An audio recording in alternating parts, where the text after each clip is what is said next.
Hello students, welcome back to Elite Tutors. चलिए इस video में हम एक्सरसाइज 2.1 का क्वेश्चन नंबर 2 से 6 क्वेश्चन तक सॉल्व करने वाले हैं चैप्टर नंबर 2 ट्रिग्नोमेट्री का और साइंस स्ट्रीम क्लास 11 के लिए। तो क्वेश्चन नंबर 2 से क्वेश्चन नंबर 6 जो आप देखना चाहते हो वो आपको पेज नंबर 21 पे मिलेगा, जिसमें से ये वाला हमने ऑलरेडी किया है पिछले पार्ट में। इस पार्ट में हम क्वेश्चन नंबर 2, फिर क्वेश्चन नंबर 3 और 4, 5 और 6 ये क्वेश्चन करने वाले। इसके आगे भी क्वेश्चन है, मैंने सिर्फ पेज नंबर दिखाने के लिए ये आपको दिखा रहा हूँ। आगे भी क्वेश्चन है, 7, 8 भी है। तो इतने क्वेश्चंस हम क्या करने वाले हैं, इस वीडियो में सॉल्व करने वाले हैं। तो इतने क्वेश्चंस के लिए जो भी चीज़ आपको समझना है वो आप चलिए वो मैं शुरू करता हूँ, वो आप ध्यान दीजिए। तो शुरू करते हैं। सबसे पहले आपको एक ही चीज़ या एक ही इंपॉर्टेंट चीज़ है, साइन ऑफ ट्रिग्नोमेट्रिक रेशियोज़। आपको सारे के सारे ट्रिग्नोमेट्री के रेशियोज़ के जो साइन होते हैं वो कैसे होते हैं आपको समझेगा। देखिए वो आपको स्टडी करना है। जैसे देखिए हमने एक एक्स एक्सिस ड्रॉ किया और एक वाई एक्सिस ड्रॉ किया। फिर आप जानते हो जैसे आप एक्स एक्सिस और वाई एक्सिस ड्रॉ कर लेते हो तो टोटल 4 क्वाड्रेंट्स हो जाते हैं, जिसमें से ये फर्स्ट है, सेकेंड है, थर्ड है और फोर्थ है। फिर हम क्या करते हैं, एक एक क्वाड्रेंट को लेके चलते हैं। जैसे फर्स्ट क्वाड्रेंट की तरफ चलेंगे और यहाँ पे अगर आप एक्स एक्सिस को देखोगे तो ये पॉजिटिव होता है क्योंकि यहाँ पे सारे के सारे प्लस में होते हैं। और अगर वाई एक्सिस को देखोगे तो ये भी पॉजिटिव होता है क्योंकि यहाँ पे भी सारे के सारे प्लस होते हैं। तो फर्स्ट क्वाड्रेंट में अगर आप देखोगे तो एक्स के कोऑर्डिनेट्स भी प्लस प्लस में रहते हैं और वाई के कोऑर्डिनेट्स भी प्लस प्लस में रहते हैं। उसके बाद आप रिकॉल करिए कि साइन थीटा का वैल्यू हमने क्या पढ़ा था, फॉर्मूला वाई। मतलब साइन थीटा अगर वाई है तो वाई ये है जो पॉजिटिव होता है। मतलब साइन थीटा जो रहेगा वो पॉजिटिव रहेगा अगर वो फर्स्ट क्वाड्रेंट की बात करेंगे तो। मतलब थीटा अगर फर्स्ट क्वाड्रेंट में है तो उसमें साइन थीटा पॉजिटिव रहेगा। अगर साइन थीटा पॉजिटिव, चलिए उसके बाद कॉस थीटा की बात करते हैं। कॉस थीटा का फॉर्मूला क्या था, एक्स, जो आपने पीछे देखा था पीछे के पार्ट में। तो एक्स की बात करेंगे तो एक्स तो ये है, आपको ये सिर्फ पता लगाना कि पॉजिटिव है नेगेटिव, वैल्यू हम ढूंढ नहीं रहे यहाँ पे स्टूडेंट्स। तो कॉस थीटा यहाँ पे पॉजिटिव है, सॉरी एक्स यहाँ पे पॉजिटिव है तो कॉस थीटा भी यहाँ पे क्या रहेगा, पॉजिटिव। मतलब अगर थीटा फर्स्ट क्वाड्रेंट में है या घूम कर भी फर्स्ट क्वाड्रेंट में आता है, 2 बार 3 बार, चाहे जितने बार घूम के अगर वो फर्स्ट क्वाड्रेंट में आ चुका है तो साइन थीटा का वैल्यू पॉजिटिव रहेगा और कॉस थीटा का वैल्यू भी पॉजिटिव रहेगा। फिर तुरंत आप समझिए, आप देरी मत करिए कि अगर साइन थीटा पॉजिटिव है तो इसका जो रेसिप्रोकल है कोसेक थीटा जो 1/y होता है, जो पॉजिटिव है, अगर y पॉजिटिव है तो 1/y भी पॉजिटिव रहेगा, मतलब कोसेक थीटा भी पॉजिटिव रहेगा। सिमिलरली कॉस थीटा अगर x है, सॉरी कॉस थीटा अगर पॉजिटिव है, x छोड़ दीजिए, कॉस थीटा अगर पॉजिटिव है तो इसका जो रेसिप्रोकल है सेक थीटा 1/x वो भी पॉजिटिव रहेगा। यहाँ पे आप समझ चुके कि फर्स्ट क्वाड्रेंट में sine theta, cos theta, cosec theta, sec theta positive होते हैं। अब टेन थीटा की बात अगर करेंगे तो उसका फॉर्मूला है y/x। y/x में y भी पॉजिटिव है, x भी पॉजिटिव, तो पॉजिटिव अपॉन पॉजिटिव आपको पॉजिटिव ही मिलेगा। मतलब टेन थीटा भी पॉजिटिव रहेगा। सिमिलरली टेन का उल्टा जो कॉट है उसका जो रेसिप्रोकल है x/y पॉजिटिव अपॉन पॉजिटिव वो भी पॉजिटिव रहेगा। तो टोटल जो 6 ट्रिग्नोमेट्रिक रेशियोज़ हैं उनके साइन की बात अगर करेंगे फर्स्ट क्वाड्रेंट में तो सारे के सारे ट्रिग्नोमेट्रिक के साइन जो रहेंगे पॉजिटिव रहेंगे। और इसीलिए हम यहाँ पे एक ऑल वर्ड लिखेंगे। इसका मतलब है कि सारे ट्रिग्नोमेट्रिक रेशियोज़ के जो वैल्यूज़ रहेंगे वो पॉजिटिव रहेंगे, प्लस में आएंगे, मतलब x 0 से ग्रेटर रहेंगे। चलिए पॉजिटिव याद रखिए। आगे बढ़ते हैं। अब फर्स्ट क्वाड्रेंट को छोड़ के सेकेंड क्वाड्रेंट में आते हैं। तो यहाँ पे अगर x की बात करेंगे तो वो नेगेटिव है। आप जानते हो लेफ्ट साइड के वैल्यूज़ जो होते हैं x के ओरिजिन के लेफ्ट साइड में वो नेगेटिव होते हैं। y की बात करेंगे तो वो पॉजिटिव होते हैं। तो फिर से वही चीज़ है कि साइन वाई, साइन थीटा अगर y है तो y यहाँ पे अभी भी पॉजिटिव है क्योंकि इस तरफ भी था, इस तरफ भी वही है, y पॉजिटिव है तो साइन का वैल्यू जो रहेगा वो पॉजिटिव रहेगा। कॉस थीटा की बात करेंगे तो उसका फॉर्मूला है x और x इस तरफ यहाँ के डिस्टेंस को हम समझेंगे वो नेगेटिव है, इसका मतलब है कि कॉस थीटा नेगेटिव रहेगा। तुरंत फिर बात आपको ध्यान में आना चाहिए, अगर साइन थीटा पॉजिटिव है तो कोसेक थीटा भी पॉजिटिव रहेगा। कॉस थीटा अगर नेगेटिव है तो सेक थीटा भी नेगेटिव रहेगा। इतनी बात आप समझिए। फिर बात आ गया टेन थीटा के बारे में। तो टेन थीटा अगर y/x उसका फॉर्मूला है तो y पॉजिटिव है और x नेगेटिव है तो पॉजिटिव अपॉन नेगेटिव कैंसिल नहीं होगा। जैसे +1 अपॉन -1 करोगे तो माइनस में ही आंसर आएगा तो नेगेटिव रहेगा। इसका मतलब टेन थीटा नेगेटिव रहेगा। ये आप समझिए कि इसके साथ कोई नंबर अगर असाइन करेंगे +10 और इसके साथ कोई नंबर असाइन करेंगे -10 तो 10 भले कैंसिल होगा, जो भी वैल्यू आएगा वो नेगेटिव आएगा, उसका ये मतलब है। तो अगर टेन थीटा नेगेटिव हो गया तो तुरंत ही कॉट थीटा को भी नेगेटिव होना पड़ेगा। तो यहाँ पे आप क्या देख पा रहे हो स्टूडेंट्स, यहाँ पे सिर्फ और सिर्फ ये देख पा रहे हो कि साइन थीटा और कोसेक थीटा पॉजिटिव हैं, बाकी सारे के सारे रेशियोज जो है वो नेगेटिव है। तो यहाँ पे हम समझने के लिए साइन लिखेंगे, क्योंकि साइन अगर पॉजिटिव है तो कोसेक भी पॉजिटिव, ये समझेंगे। साइन लिखेंगे बस, थोड़ा सा आपको समझेगा। तो यहाँ पे सारे के सारे चीज़ क्या रहेंगे, पॉजिटिव। यहाँ पे साइन थीटा और कोसेक थीटा का जो वैल्यूज़ है वो पॉजिटिव रहेगा, बाकी सभी नेगेटिव रहेंगे। कॉस अगर इधर है नेगेटिव, सेक इधर है नेगेटिव, टैन इधर है नेगेटिव, कॉट इधर है नेगेटिव। तो यहाँ पे सभी पॉजिटिव, यहाँ पे साइन और कोसेक पॉजिटिव है। फिर अब आते हैं थर्ड क्वाड्रेंट में। थर्ड क्वाड्रेंट में अगर हम एक्स ड्रॉ करेंगे तो फिर से वो नेगेटिव ही रहेगा, और वाई ड्रॉ करेंगे इस बार तो वो नीचे की तरफ आ रहा है, पहले ऊपर था अब नीचे की तरफ आ रहा है, तो ये भी नेगेटिव रहेगा। तो यहाँ पे एक्स भी नेगेटिव है और वाई भी नेगेटिव है। तो अब अगर साइन की बात करेंगे वाई की, तो वाई नेगेटिव है। कॉस की बात करेंगे जो कॉस एक्स है तो वो भी नेगेटिव है। साइन नेगेटिव हुआ तो कोसेक भी नेगेटिव हो गया, कॉस नेगेटिव हुआ तो सेक भी नेगेटिव हो गया। टेन थीटा का क्या करोगे स्टूडेंट्स, वाई अपॉन एक्स है, negative upon negative, -1 upon -1, minus minus cancel हो जाएगा, प्लस में रहेगा। टेन थीटा पॉजिटिव में रहेगा।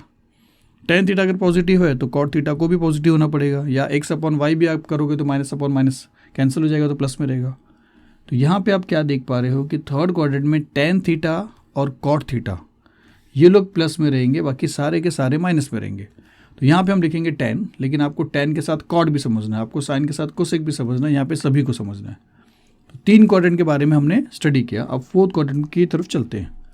फोर्थ क्वाड्रेंट में अगर आप एक्स ड्रॉ करते हो तो वो पॉजिटिव रहेगा, वाई ड्रॉ करते हो तो वो नेगेटिव रहेगा। फिर अगर आप वैल्यू देखते हो साइन वाई, तो ये वाई है तो वो नेगेटिव रहेगा। फिर अगर कॉस का वैल्यू निकालते हो जो एक्स है तो वो पॉजिटिव रहेगा। साइन नेगेटिव है तो कोसेक नेगेटिव, कॉस पॉजिटिव है तो सेक पॉजिटिव। टेन की बात अगर करेंगे तो वाई अपॉन एक्स है, नेगेटिव अपॉन पॉजिटिव नेगेटिव ही रहेगा, जैसे पीछे देखा था। कॉट की बात करेंगे x upon y positive upon negative negative रहेगा।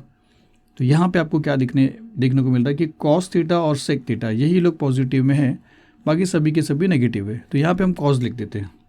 तो अब आपको ये समझना है कि फर्स्ट क्वाड्रेंट में सब के सब रेशियोज प्लस में रहते हैं, सेकेंड क्वाड्रेंट में साइन और कोसेक प्लस में रहते हैं, थर्ड क्वाड्रेंट में टैन और कॉट प्लस में रहते हैं, फोर्थ वाले में कॉस और सेक प्लस में रहते हैं। ये जो आप देख रहे हो ये लोग प्लस में रहते हैं, बाकी जो नहीं दिख रहा आपको वो माइनस में रहता है। अब इसको समझने के लिए बहुत सारे अलग अलग स्टेटमेंट लोगों ने बाय हार्ट किया है। जैसे लोग ऐसा ही बोलते हैं कि ऑल सिल्वर टी कप, जिसे ऑल ही समझोगे, सिल्वर में साइन और कोसेक समझ लोगे, टी में टैन और कॉट समझ लोगे, और कप में कॉस और सेक समझ लोगे। उसी तरह लोग ऐसे ही बोलते हैं ऐड शुगर टू कॉफ़ी, तो ऐड में ए से ऑल समझोगे, शुगर में एस से साइन और कोसेक समझोगे, टू में टी से टैन और कॉट समझोगे, और कॉफ़ी में सी से कॉस और सेक समझोगे। तो ये आपकी मर्जी है स्टूडेंट्स, आप जो भी समझना चाहो। तो हम भी क्या करेंगे, चलिए हमको ये याद रखना है, आपको याद रहेगा। तो ऑल साइन टैन और कॉस, या ऑल सिल्वर टी कप, आप जिसे भी समझिए। तो ये चीज़ आपके लिए इंपॉर्टेंट है आगे के क्वेश्चंस को सॉल्व करने के लिए। चलिए आगे बढ़ते हैं और क्वेश्चन सॉल्व करते हैं।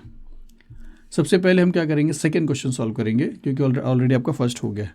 सेकंड क्वेश्चन आपको क्या बोला कि state the science of tan 380, cot 230 और sec 468। तो tan 380 डिग्री का साइन क्या रहेगा। अब tan 380 आएगा कहाँ, वो भी आपको समझना ज़रूरी है। तो हम क्या करते, चलिए सॉल्यूशन लिखा और tan 380 है। यहाँ पे आपको 90 के मल्टीपल्स याद रखने पड़ेंगे। जैसे यहाँ पे, हाँ चलिए ये ले लिया, 90 के ये मल्टीपल्स है, 90 1 ज़ा, 90 2 ज़ा, 93 ज़ा, 4 ज़ा, 5 ज़ा और 6 ज़ा। तो अब ये जो 380 है कहाँ पे आने वाला, 380 90 से ग्रेटर है, 380 से ग्रेटर है, 270 से ग्रेटर है, 360 से भी बड़ा है और 450 से छोटा है। तो tan 380 का मतलब हो जाएगा 360 + 20, क्योंकि 360 में अगर 20 आप ऐड करोगे तो 380 मिलेगा। तो हम ऐसा लिख सकते हैं कि 380 जो यहाँ पे लिखा हुआ है उसका मतलब होता है 360 + 20, 360 + 20। अब समझ में आया होगा स्टूडेंट्स, 360 को और 20 को मिलाएंगे तो 380 आएगा। अब 360 का मतलब एक पूरा रोटेशन होता है। तो एक बार ये क्या होगा, टर्मिनल आर्म पूरा रोटेट करेगा, फिर और 20 डिग्री रोटेट करेगा, तो यहाँ पे आके रुकेगा। जिससे यहाँ पे अगर आप देखोगे तो ये पूरा रोटेट करेगा और यहाँ तक जब पहुँचेगा यहाँ तक तो 360 होएगा, और आगे थोड़ा और जाएगा, वो कितना जाएगा 20 डिग्री। तो ये सब घूमने के बाद वो आया किस क्वाड्रेंट में, फर्स्ट क्वाड्रेंट में आ गया। अब यहाँ पे आपको ये बताना है कि इसका साइन क्या रहेगा। तो आपने पीछे देखा था tan के लिए, मैं आपको बता रहा हूँ एक चीज़। फिर आप ये बताएंगे कि ये ये जो टर्मिनल आर्म है 360 से ज़्यादा है और 450 से कम है, क्योंकि tan 380 है, एक रोटेशन में 360 पहुँचा है और यहाँ पे तक और आता तो 450 हो जाता था। तो हम बोलेंगे 380 जो है वो 360 से बड़ा है और 450 से छोटा है। ये 450 और 360 आपको यहीं से मिला है कि 380 जो है 360 से ज़्यादा है और 450 से कम है। इसका ये मतलब है कि 360 यहाँ पे हो रहा है और 450 यहाँ पे हो रहा है, और अगर ये उसके बीच में आ रहा है मतलब वो फर्स्ट क्वाड्रेंट में आ रहा है। तो हम यहाँ पे बोलेंगे कि therefore 380 degree lies in the first quadrant. तो फर्स्ट क्वाड्रेंट की अगर बात करेंगे तो सारे के सारे रेशियोज पॉजिटिव होंगे, चाहे tan के बारे में पूछा रहे, चाहे साइन, कॉस, कॉट, सेक, कोसेक, कुछ भी पूछा रहेगा, सभी अगर पॉजिटिव है तो tan को भी तो पॉजिटिव होना पड़ेगा क्योंकि वो फर्स्ट क्वाड्रेंट में आ रहा है। तो हम यहाँ पे बोलेंगे देयरफॉर tan 380 इज़ पॉजिटिव, जो आपको यहाँ पे बोला था। अब cot 230 को उसी तरह आपको देखना है, तो फिर यहाँ पे हम लिखते हैं सेकेंड के लिए cot 230। फिर 230 कहाँ पे आएगा, देखिए 230 जो है वो 180 से ग्रेटर है और 270 से छोटा है। तो 180 के साथ अगर आप 50 ऐड कर दोगे तो 230 हो जाएगा। तो हम बोलेंगे 230 का मतलब 180 प्लस 50। तो 180 के लिए क्या आएगा, हाफ रोटेशन यहाँ पे आएगा और थोड़ा सा 50 तक यहाँ पे जाएगा, क्योंकि यहाँ तक पहुँचने के लिए उसको 270 करना पड़ेगा। तो यहाँ पे अगर हम देखेंगे तो ये इस तरह घूमेगा और यहाँ पे आके रुक जाएगा। मतलब किस क्वाड्रेंट में आके रुका, थर्ड क्वाड्रेंट में। फिर आपको ये बताना है कि ये जो 230 है वो किससे बड़ा है और किससे छोटा है। तो यहाँ पे 180 से बड़ा है और 270 से छोटा है। तो यहाँ पे भी आप समझ जाओगे 180 से बड़ा है और 270 से छोटा है। तो हम ये बोलेंगे कि 230 जो है वो 180 से बड़ा है और 270 से छोटा है। तो इसका मतलब है कि थीटा थर्ड क्वाड्रेंट में आता है, ये एकदम फिक्स हो गया। तो आप यहाँ पे लिखोगे कि therefore 230 degree lies in the third quadrant. तो थर्ड क्वाड्रेंट की अगर बात करेंगे तो क्या आपको देखने को मिल रहा है कि थर्ड क्वाड्रेंट में tan थीटा और cot थीटा पॉजिटिव होते हैं, बाकी सभी नेगेटिव होते हैं। और आपको cot थीटा दिया है तो tan और cot पॉजिटिव होते हैं, बाकी सब नेगेटिव होते हैं। तो cot दिया है तो cot को भी पॉजिटिव होना पड़ेगा क्योंकि tan पॉजिटिव है। तो यहाँ पे हम बोल देंगे देयरफॉर cot 380 इज पॉजिटिव। चलिए इजी था, ये देख लेते हैं। तो sec 468 हमको सॉल्व करना है और फिर से हम क्या करेंगे, देखेंगे 468 आता कहाँ पे। तो 468 आप देख रहे हो 450 और 540 के बीच में आ रहा है। तो हम ऐसा बोलेंगे कि 468 का मतलब होता है 450 प्लस 18 डिग्री। तो 450 बोला जाएगा, अगर समझा जाएगा तो एक बार ऐसा रोटेशन करके यहाँ पे आएगा तो 360, फिर यहाँ पे आएगा तो 450 और फिर यहाँ पे आएगा तब जाके 468 होगा। क्योंकि इससे आप समझ रहे हो कि 270, देखिए इससे आप समझ रहे हो कि 90 इधर है, 180 इधर है, 270 इधर है, फिर 360 इधर है, फिर वापस से आगे बढ़ोगे तो 450 आएगा, फिर यहाँ पे आ जाओगे तो 540 आएगा। तो 468 450 को क्रॉस कर रहा है, जिसका मतलब है कि ये क्वाड्रेंट में आएगा। तो अगर आप टर्मिनल आर्म की बात करोगे तो एक कंप्लीट रोटेशन करेगा वो इस तरीके से, फिर 360 हुआ, अभी आया 450 पे और अब आगे जाएगा तभी जाके 468 होएगा, मतलब वो सेकेंड क्वाड्रेंट में आ रहा है। तो अब यहाँ पे आप क्या बोलोगे कि 468 जो है वो 450 से ग्रेटर है और 540 से स्मॉलर है। और फिर आप बोल सकते हो कि देयरफॉर 468 डिग्री जो है वो सेकेंड क्वाड्रेंट में आ रहा है। अब सेकेंड क्वाड्रेंट की बात करेंगे तो सिर्फ साइन और कोसेक जो है वो पॉजिटिव, बाकी सारे के सारे नेगेटिव है।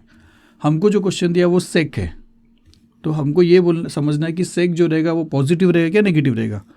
सिंस थीटा जो है वो सेकेंड क्वाड्रेंट में आ रहा है तो सेकेंड क्वाड्रेंट में सिर्फ और सिर्फ साइन और कोसेक पॉजिटिव होते हैं, बाकी सारे के सारे नेगेटिव होते हैं। तो सेक को भी क्या बनना पड़ेगा, नेगेटिव। और इसीलिए हम यहाँ पे क्या लिखेंगे, सेक 468 डिग्रीज नेगेटिव। तो होप करता हूँ ये आपको समझा रहेगा। चलिए क्वेश्चन नंबर 2 फिनिश होता है, 6 तक करना है। क्वेश्चन नंबर 3 की तरफ चलते हैं। क्वेश्चन नंबर 3 देखिए क्या लिखा है कि state the science of cos 4 radian and cos 4 degree. तो cos 4 और cos 4 रेडियन में और डिग्री में आपको उसका साइन बताना है कि cos 4 रेडियन में रहेगा तो उसका साइन क्या रहेगा, प्लस या माइनस, और 4 डिग्री में रहेगा तो उसका साइन प्लस और माइनस क्या रहेगा। फिर आगे आपको बोला कि which of this two function is greater. अब cos 4 रेडियन बड़ा है या cos 4 डिग्री बड़ा है, आपको ये भी बताना है। कैसे बताएंगे मैं आपको बता रहा हूँ। पहले तो इस रेडियन को आपको क्या करना पड़ेगा, चेंज करके डिग्री में लाना पड़ेगा, तभी आप ये काम कर सकते हो। तो हम यहाँ पे ऐसा लिखेंगे सॉल्यूशन में कि 1 रेडियन का मतलब होता है 180/π डिग्री। तो वो हिसाब से अगर 4 रेडियन की बात करेंगे तो वो क्या रहेगा, 4 × 180/π डिग्री। अब इसको क्या करना है, पूरी तरह नंबर में चेंज करना है, जो मैं आपको यहाँ पे सॉल्व करके बता रहा हूँ। यहाँ पे लिखा है 4 × 180 और अपॉन पाई। पाई का वैल्यू अगर हम 22/7 समझेंगे तो 180 डिवाइड बाई 22/7 को हम 180 मल्टीप्लाई बाय 7/22 लिख सकते हैं रेसिप्रोकल करके। 22/7 है, डिवाइड में था पाई, मल्टीप्लिकेशन में करेंगे तो रेसिप्रोकल होगा। अब देखिए 2 के टेबल में ये दोनों जा रहा है, 2 2 4 और 2 11 22। अब ऊपर वाले सबको मल्टीप्लाई करेंगे और फिर फाइनली 11 से डिवाइड करेंगे, तो उसमें से इन दोनों को मल्टीप्लाई करेंगे तो 7 2 14 हो रहा है। तो 180 यहाँ पे है और इन दोनों को मल्टीप्लाई करने पे 14 आ रहा है। तो 180 को अगर हम 14 से मल्टीप्लाई करते हैं तो हमको क्या मिलता है, 4 0 0, 4 8 32, 2 3, 4 1 4, 5 6 7, फिर 1 0 0, 1 8 8, 1 1 1, 0 2, 7 7 14 और एक 15, 5 1, 2 5 2 0 हो रहा है। तो ऊपर सारे नंबर को डिवाइड करने पे, मल्टीप्लाई करने पे आपको 2 5 2 0 मिल रहा है और नीचे क्या है 11, तो आपको 11 से इसको डिवाइड करना पड़ेगा और जो यहाँ पे आएगा उतना वैल्यू ये पूरा बन जाएगा और वो डिग्री में मिल जाएगा आपको। तो 11 के टेबल में देखें तो 11 2 22 हो रहा है, 25 में से 22 माइनस करेंगे तो 3 आएगा, फिर 2 नीचे आ रहा है, फिर से 11 2 22 ही होएगा, 32 में से 22 माइनस करेंगे आपको 10 मिलेगा, फिर एक 0 नीचे आ रहा है, 11 9 99 बनता है, 100 में से 99 माइनस करोगे तो 1 आएगा, फिर आप एक पॉइंट पुट कर सकते हो, यहाँ पे 10 हो जाएगा। इससे फिर से छोटा तो आपको एक 0 लेना पड़ेगा, ये 100 हो जाएगा, फिर 11 9 99 मिलता है, फिर ये 1 आएगा, पॉइंट से आप एक 0 ले सकते हो, लेकिन फिर भी छोटा है तो फिर एक 0 पुट करोगे तो यहाँ पे 0 आएगा। अब आप क्या करिए, ये थर्ड वाले को छोड़ दिए क्योंकि आपको 2 डेसिमल तक समझ रहा है, तो 2 डेसिमल तक अगर आप समझोगे तो आपको मिलता है 229.09। इसका मतलब है कि 4 रेडियन को अगर आप पूरी तरह डिग्री में कन्वर्ट करोगे तो वो 229.09 डिग्री बन जाता है। तो आप यहाँ पे लिखोगे 229.09 डिग्री। तो 229.09 डिग्री जो है वो थर्ड क्वाड्रेंट में आता है। तो हम बोल सकते हैं कि 4 radian lies in the third quadrant. कैसे आएगा थर्ड क्वाड्रेंट में, क्योंकि यहाँ से यहाँ तक 90 है, यहाँ से यहाँ तक 180 है, यहाँ से यहाँ तक 270 है, तो ये तो 229 है, 180 से ग्रेटर है। तो इसका मतलब आप समझ गए कि 4 रेडियन जो है वो थर्ड क्वाड्रेंट में आता है। तो थर्ड क्वाड्रेंट में आने के बाद आपको ये पता लगाना है कि ये जो 4 रेडियन है ये किसके साथ दिया, कॉस के साथ दिया है। तो कॉस वैल्यू यहाँ पे क्या होता है, अब यहाँ पे tan और कॉट ही पॉजिटिव रहेंगे, बाकी सारे के सारे नेगेटिव रहेंगे, मतलब कॉस भी नेगेटिव रहेगा। तो हम ऐसा बोल सकते हैं कि therefore cos 4 radian is negative. समझ रहे हो आप, क्योंकि tan और कॉट को ही थर्ड क्वाड्रेंट में पॉजिटिव होना है, बाकी सारे के सारे को नेगेटिव होना है। तो cos 4 आपको दिया है, 4 रेडियन आपको 229 मिला, तो cos 229 आपको क्या मिलेगा, नेगेटिव मिलेगा। अब कोई चीज़ नेगेटिव मिलता है तो उसका वैल्यू क्या रहेगा, 0 से छोटा रहेगा। तो एक चीज़ जो उन लोग ने पूछा था यहाँ पे कि which of this 2 function is greater, तो इसमें एक चीज़ ये पता चल रहा है कि cos 4 जो है 0 से छोटा है। अब cos 4 डिग्री क्या रहेगा, 0 से छोटा रहेगा, 0 से बड़ा रहेगा, वो पता लगाएंगे तो आप फंक्शन का ग्रेटर और स्मॉलनेस आप बता सकते हो। लेकिन हाँ, इन लोग ने जो साइन के बारे में पूछा था वो साइन आपको मिल गया नेगेटिव, मतलब cos 4 रेडियन का जो साइन रहेगा वो नेगेटिव रहेगा और उसका वैल्यू 0 से छोटा रहेगा। अब वही चीज़ हमको डिग्री में cos 4 डिग्री भी फाइंड आउट करना है। तो 4 डिग्री किधर रहेगा, 4 डिग्री तो फर्स्ट क्वाड्रेंट में आएगा ना, 0 से 90 तक का डिग्री होता है, तो 0 से थोड़ा सा आगे जाएगा तो यहीं पे कहीं पे 4 डिग्री में आ जाएगा।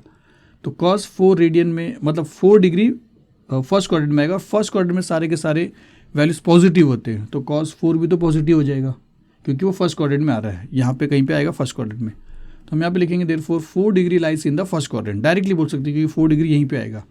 तो इसके बेस पे बोल सकते हैं कि cos 4 डिग्री इज पॉजिटिव, क्योंकि यहाँ पे सभी रेशियो पॉजिटिव होते हैं और इसका मतलब है फिर cos 4 डिग्री का जो वैल्यू है 0 से बड़ा रहेगा।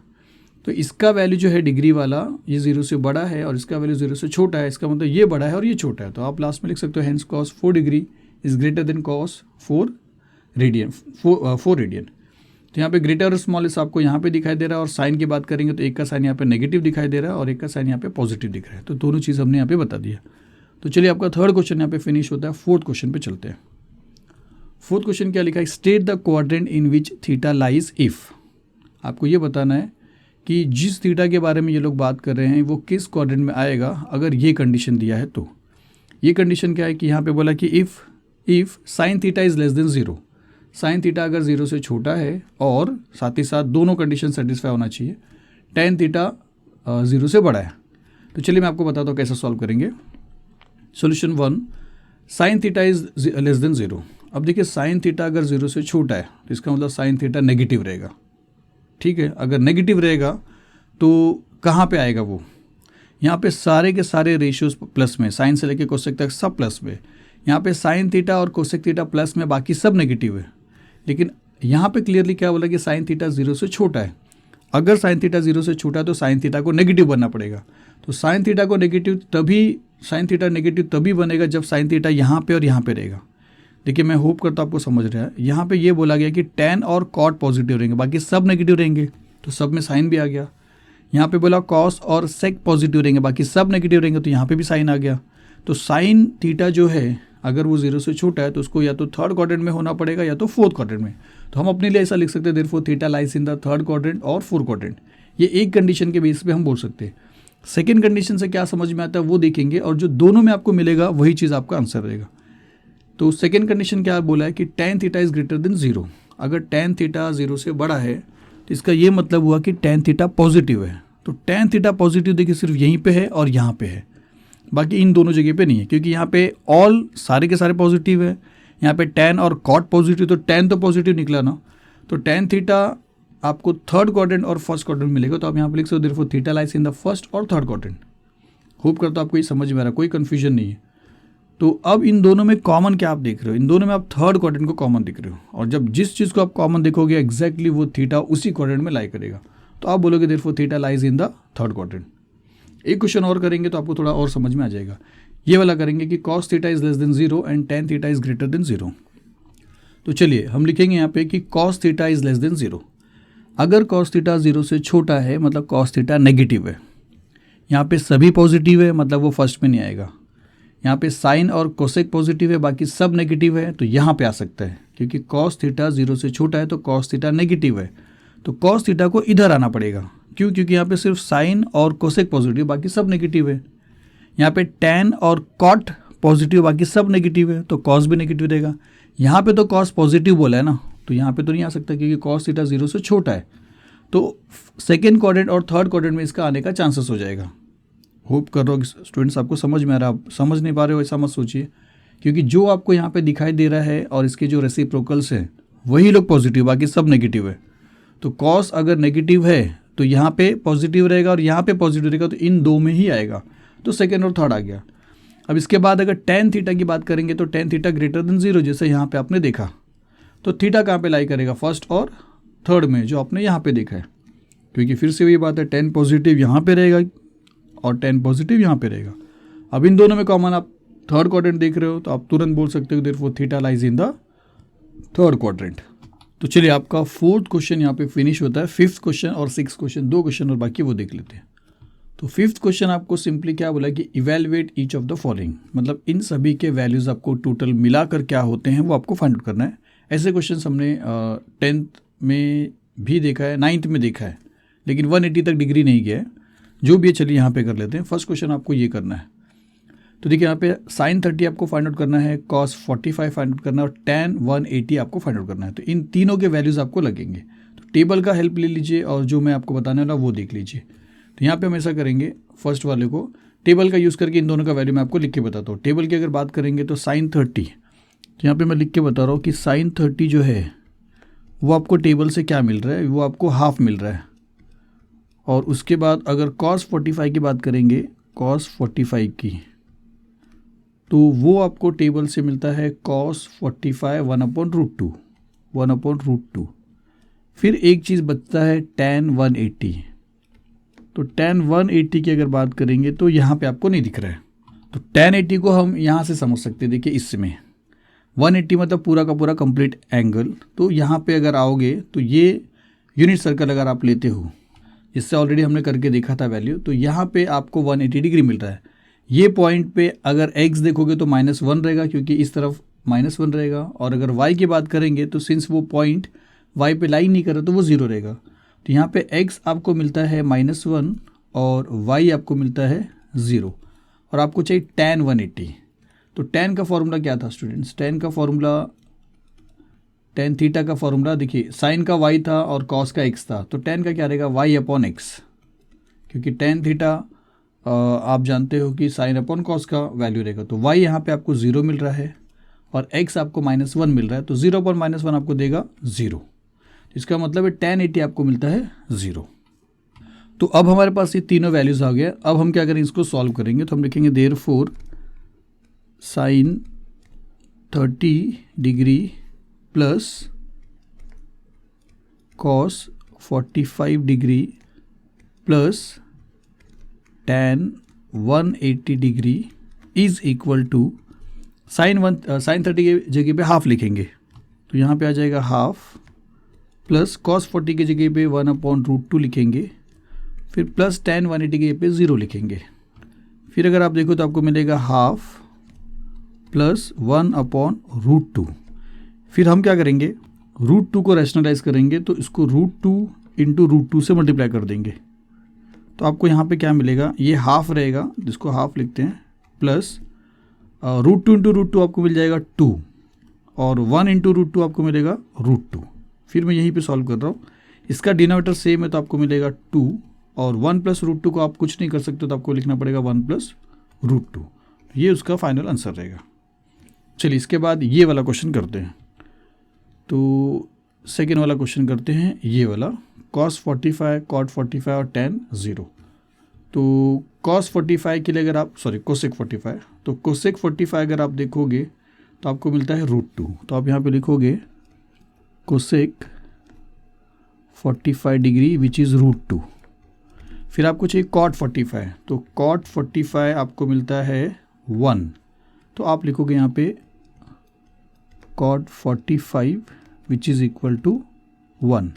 फिर tan 0 अगर आप देखते हो तो आपको यहीं पे मिल जाएगा ना, tan 0, एक मिनट, tan 0 आपको मिलता है यहीं पे 0, ऐसा लिखेंगे tan 0 डिग्री विच इज़ 0। तो आपको तीनों वैल्यू मिल गया, कोसेक 45 का, कॉट 45 का और tan 0 का। तो अब इसको सॉल्व करते हैं। तो हम लिखेंगे therefore cosec 45 degree plus cot 45 degree plus tan 0 degree is equal to cosec 45 की जगह पे लिखा √2 प्लस कॉस 45 की जगह पे लिखा 1 प्लस tan 0 की जगह पे लिखा 0। तो ये और कुछ होगा नहीं, तो आप सिंपली करके लिख सकते हो 1 प्लस √2। तो ये हो जाएगा इसका आंसर। अब चलते हैं थर्ड वाला, लास्ट वाला करते हैं। तो थर्ड वाले के लिए हमको क्या क्या चीज़ की ज़रूरत है, साइन की और कॉस की और tan की 360 की। तो हम क्या करेंगे, साइन और कॉस को यहाँ से लिख लेते हैं कि साइन 30 जो है वो आपको हाफ मिलता है, कॉस 45 जो है वो आपको 1/√2 मिलता है, जो आप ये याद ही हो जाएगा आपको। tan 360 की बात करेंगे फिर से, तो 360 यहाँ पे आएगा, एक रोटेशन पूरा कंप्लीट करेगा टर्मिनल आर्म और यहाँ पे आएगा, ऐसा पूरा घूम के इधर आएगा। तो यहाँ पे x का वैल्यू क्या है, x का वैल्यू यहाँ पे 1 रहेगा, क्योंकि इस तरफ है पॉजिटिव रहेगा, और सिंस y पे नहीं तो y का वैल्यू 0 रहेगा। तो tan का वैल्यू आपको मालूम है कि y/x होता है, tan का आपने फॉर्मूला देखा है। तो 0/1 फिर से यहाँ पे रहेगा और उसका आंसर आएगा 0। तो tan 360 जो है वो आपको मिलता है 0। तो अब हम क्या करेंगे, इसका वैल्यूज फाइंड आउट करेंगे। तो देयरफॉर लिखेंगे साइन 30 मल्टीप्लाई बाय, इस बार मल्टीप्लिकेशन है, कॉस 45 और मल्टीप्लाई बाय tan 360, तो which is equal to half, इसका वैल्यू मल्टीप्लाई बाय 1/√2, इसका वैल्यू मल्टीप्लाई बाय 0। अब कुछ भी इसका आंसर आना दो, लेकिन लास्ट में अगर आपको 0 से मल्टीप्लाई करना है तो आपका आंसर ही 0 बन जाएगा। तो इसका आंसर आपको 0 मिलता है। चलिए अब लास्ट क्वेश्चन है 6 वाला क्वेश्चन, वो कर लेते हैं। तो 6 क्वेश्चन क्या लिखा है देखते हैं। आप देखते हैं यहाँ पे कि find all trigonometric functions of angle in standard position whose terminal arm passes through the point 3, -4। तो आपको सारे के सारे ट्रिग्नोमेट्रिक वैल्यूज़ फाइंड आउट करना है, और एंगल स्टैंडर्ड पोजीशन में है, मतलब कहाँ पे मैं बताता हूँ। एक एक्सिस की ज़रूरत पड़ेगी आपको, एक वाई एक्सिस की ज़रूरत पड़ेगी। सिंस जो टर्मिनल आर्म है वो 3, -4 से पास होने वाला है, तो x 3 रहेगा। तो यहाँ पे आप 3 डिस्टेंस आप समझिए, 3 यूनिट्स को आप ऐसा ले लीजिए, और y जो रहेगा -4 रहेगा, डाउन में रहेगा, तो 4 पॉइंट्स को आप यहाँ पे ले लीजिए, 4 डिस्टेंस को। तो इन दोनों का जो इंटरसेक्शन होगा यहाँ पे वो पॉइंट रहेगा P, जिसको P ले लिया, कुछ भी ले लिया, जिसका कोऑर्डिनेट 3, 4 रहेगा। तो यहाँ पे हमने उसका पॉइंट ले लिया, बेसिकली वो x और y रहेगा, लेकिन 3 और -4 रहेगा। तो हम यहाँ पे लिखेंगे 3, -4। यहाँ से टर्मिनल आर्म पास होएगा, इसका मतलब टर्मिनल आर्म पहले यहाँ पे था, फिर वो रोटेट होएगा चाहे ऐसा और चाहे ऐसा, लेकिन आएगा यहाँ पे ख़त्म होएगा।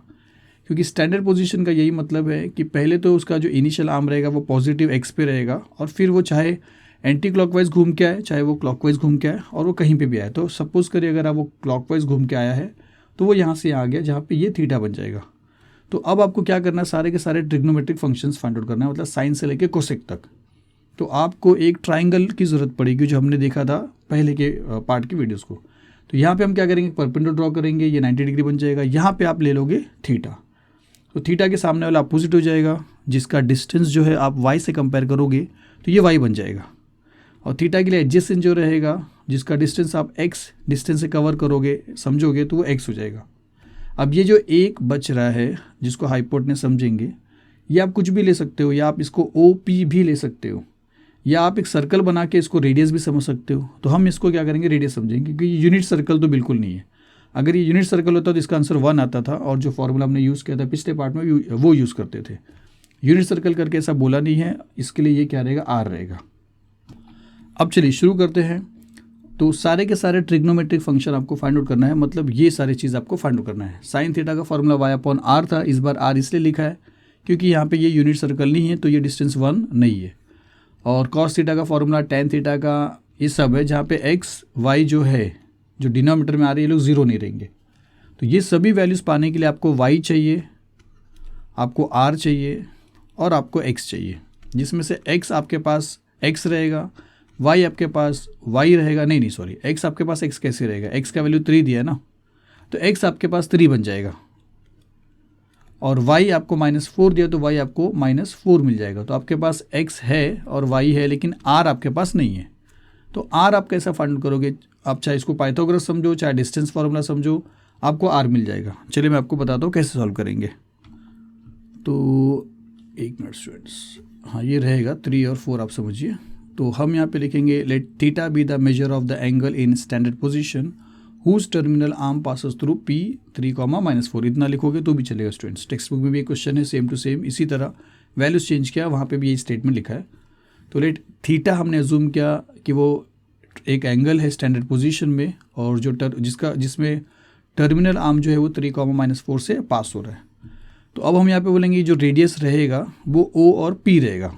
तो ROP है, जिसमें हम डिस्टेंस फार्मूला अगर यूज़ करेंगे तो आपको क्या लिखना है, देखिए इसका स्क्वायर और इसका स्क्वायर, ये 3 है तो आपको 3 का स्क्वायर लिखना है, और ये -4 है तो आपको -4 का स्क्वायर करना है। मतलब x का स्क्वायर प्लस y का स्क्वायर आता है डिस्टेंस फार्मूला, कि r स्क्वायर, देखिए वो रूट में है, आप इतना ही समझ जाइए हमेशा कि इसका वैल्यू, अगर r का वैल्यू निकालना है तो ये दोनों स्क्वायर में रहेंगे और रूट के अंदर रहेंगे।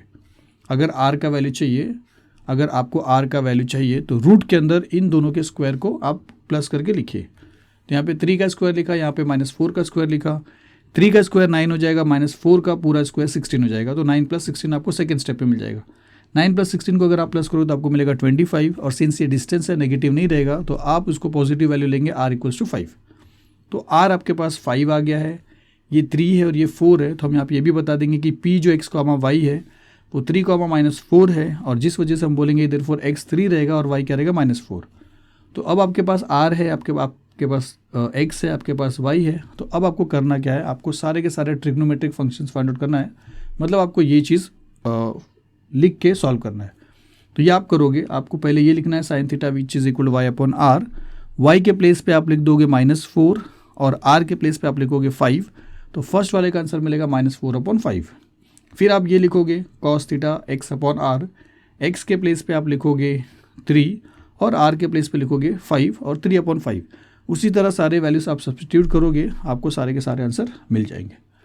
तो ये डायग्राम अगर नहीं बनाओगे तो भी चलेगा, क्योंकि टेक्स्ट बुक में एक्जैक्टली सेम क्वेश्चन है जहाँ पे डायग्राम नहीं बनाया है। डायग्राम बना दोगे तो आपके लिए अच्छा है स्टूडेंट्स। तो चलिए यहाँ पे 6 क्वेश्चन तक हमने फिनिश किया। अब मिलते हैं अगली वीडियो में। Thank you very much.